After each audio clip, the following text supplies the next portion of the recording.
ನಮಸ್ಕಾರ, ನಾನು ಉದಯ್ ಶಂಕರ್ ಜಿ ಪ್ರಹಾರ್ ಜನಶಕ್ತಿ ಪಕ್ಷದ ಬೆಂಗಳೂರು ನಗರ ಘಟಕದ ಜಿಲ್ಲಾಧ್ಯಕ್ಷರು. ಇವತ್ತೇನಪ್ಪ ಅಂದರೆ ಇಡೀ ರಾಜ್ಯಕ್ಕೆ ಗೊತ್ತಿರತಕ್ಕಂಥ ವಿಷಯ, ಮುಖ್ಯಮಂತ್ರಿ ಸಿದ್ದರಾಮಯ್ಯನವರು ಮೈಸೂರಿನ ಒಂದು ಮೂಢ ಹಗರಣದಲ್ಲಿ ಸಿಲುಕಿಕೊಂಡಿದ್ದಾರೆ. ಸ್ನೇಹ ಕೃಷ್ಣಮಯ್ಯ ಅವರು ಸಹ ದೂರನ್ನು ಸಲ್ಲಿಸಿದರು. ಈ ದೂರಿಗೆ ಸಂಬಂಧಿಸಿದಂತೆ ಮಾನ್ಯ ಘನವೆತ್ತ ರಾಜ್ಯಪಾಲರು ಪ್ರಾಸಿಕ್ಯೂಷನ್ಗೆ ಒಪ್ಪಿಗೆಯನ್ನು ನೀಡಿದ್ದರು. ಈ ಸಂಬಂಧಪಟ್ಟಂತೆ ಹೈಕೋರ್ಟ್ ಸಹ ಪ್ರಾಸಿಕ್ಯೂಷನ್ ಮಾಡಲಿಕ್ಕೆ ತನಿಖೆ ನಡೆಸಲಿಕ್ಕೆ ಲೋಕಾಯುಕ್ತರಿಗೆ ಕೊಟ್ಟಿದ್ದಾರೆ. ಈಗ ಲೋಕಾಯುಕ್ತರು ಮೈಸೂರಿನ SP ಅವರಿಗೆ ವರ್ಗಾವಣೆ ಮಾಡಿದ್ದಾರೆ. ಈಗ ಮೈಸೂರು SP ಅವರು ತನಿಖೆ ಮಾಡುವಂತೆ ಆಗಿದೆ. ಆದರೆ ನಿನ್ನೆ ಸ್ನೇಹಮಯಿ ಕೃಷ್ಣ ಅವರು ಮೈಸೂರಿಗೆ ಹೋಗಿದ್ದರು. ಅಲ್ಲಿ ಬೆಳಗ್ಗೆಯಿಂದ ಸಂಜೆವರೆಗೆ ಕಾದು ವಾಪಸ್ ಬಂದಿದ್ದಾರೆ. ಯಾರೂ ಇಲ್ಲ ಅಲ್ಲಿ. ಯಾಕೆ ಈ ಥರ ಮಾಡ್ತಿದೆ ಅಂತ ಗೊತ್ತಾಗ್ತಿಲ್ಲ. ಒಂದು. ಎರಡನೇದಾಗಿ ಉದ್ದೇಶ ಏನಂದರೆ, ಇವರ ಉದ್ದೇಶ ಹೀಗೆ ಮಾಡಿ ಮುಂದೆ ಹಾಕ್ಕೊಂಡು ಇದಕ್ಕೊಂದು ತಡೆಯಾಜ್ಞೆ ತರಬೇಕಂತ ಇವರು ಸಂಚಿದೆ. ಮಾನ್ಯ ಮುಖ್ಯಮಂತ್ರಿ ಸಿದ್ದರಾಮಯ್ಯನವರು ಆರೋಪಿಗಳು ಅಂತ ಗೊತ್ತಾಗಿದ್ದ ಕೂಡಲೇ ಅವ್ರ ಸ್ಥಾನಕ್ಕೆ ರಾಜೀನಾಮೆ ಕೊಡಬೇಕಾಯಿತು. ಇದುವರೆಗೂ ಅವ್ರ ಸ್ಥಾನಕ್ಕೆ ರಾಜೀನಾಮೆ ಕೊಟ್ಟಿಲ್ಲ. ಕಾರಣ ಏನಂದರೆ, ಅವರ ಪಕ್ಷದಲ್ಲೇ ಇರತಕ್ಕಂಥ DK ಶಿವಕುಮಾರ್ ಅವರು ಈಗ ಮೊನ್ನೆ ನಿಮಗೆಲ್ಲರಿಗೂ ಗೊತ್ತಿರತಕ್ಕಂತೆಗೆ ಮಾನ್ಯ ಪ್ರಧಾನಮಂತ್ರಿಯವರನ್ನು ಭೇಟಿಯಾಗಿ ಬಂದಿದ್ದಾರೆ.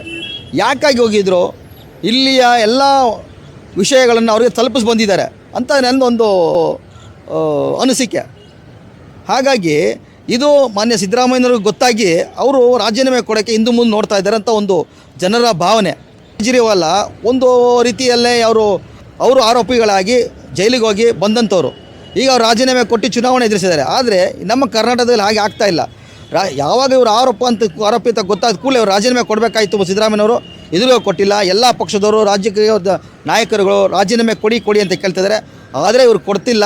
ಯಾಕಂದರೆ ಇವರು ಜಟ್ಟಿ ಮಣ್ಣಿಗೆ ಬಿದ್ದರು, ಮೀಸೆ ಮಣ್ಣಾಗಿಲ್ಲ ಅನ್ನೋಂಥ ಒಂದು ಲೆಕ್ಕದಲ್ಲಿ ಇದ್ದಾರೆ ಇವರು.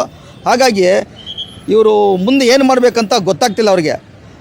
ಯಾಕಂದರೆ ಹಿಂದೆ ಯಡಿಯೂರಪ್ಪನವರು ಅಧಿಕಾರದಲ್ಲಿದ್ದಾಗ ಮುಖ್ಯಮಂತ್ರಿಗೆ ಆವಾಗ ಸಿದ್ದರಾಮಯ್ಯನವರೇ ಯಡಿಯೂರಪ್ಪನವ್ರನ್ನ ಈ ಕೂಡಲೇ ರಾಜೀನಾಮೆ ಕೊಡಬೇಕಂತ ಹೇಳಿ ಅವರು ಹೇಳಿದ್ರು. ಯಾಕಂದ್ರೆ ರಾಷ್ಟ್ರಪತಿಯವರು ಈ ದೇಶದ ಸಂವಿಧಾನದ ಹೆಡ್, ಅವರ ಪ್ರತಿನಿಧಿಯಾಗಿ ಗವರ್ನರ್ಗಳು, ರಾಜ್ಯಪಾಲರುಗಳು ಪ್ರತಿ ರಾಜ್ಯದಲ್ಲಿ ಕೆಲಸ ಮಾಡ್ತಾ ಇರ್ತಾರೆ.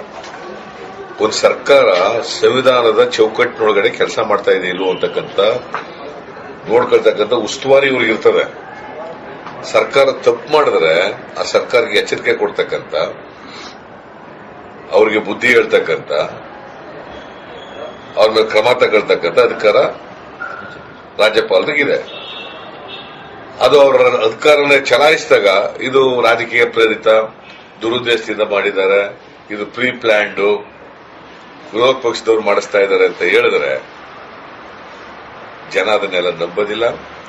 ಇವರು ಭ್ರಷ್ಟರು ಅಂತೇಳಿ ಈಗಾಗಲೇ ಕರ್ನಾಟಕ ಇವ್ರಿಗೊಂದು ನ್ಯಾಯ ಮತ್ತೊಬ್ಬರಿಗೊಂದು ನ್ಯಾಯನಾ? ಈ ಥರ ಆಗಬಾರ್ದು. ಹಾಗಾಗಿ ಇವರು ಈ ಕೂಡಲೇ ರಾಜೀನಾಮೆ ಕೊಡಬೇಕಂತ ನಾವು ಕೇಳ್ತಾ ಇದ್ದೀವಿ. ಆದರೆ ಈ ಮುಂದೆ ನೋಡ್ಬೇಕು ಏನಾಗುತ್ತೆ ಅಂತ.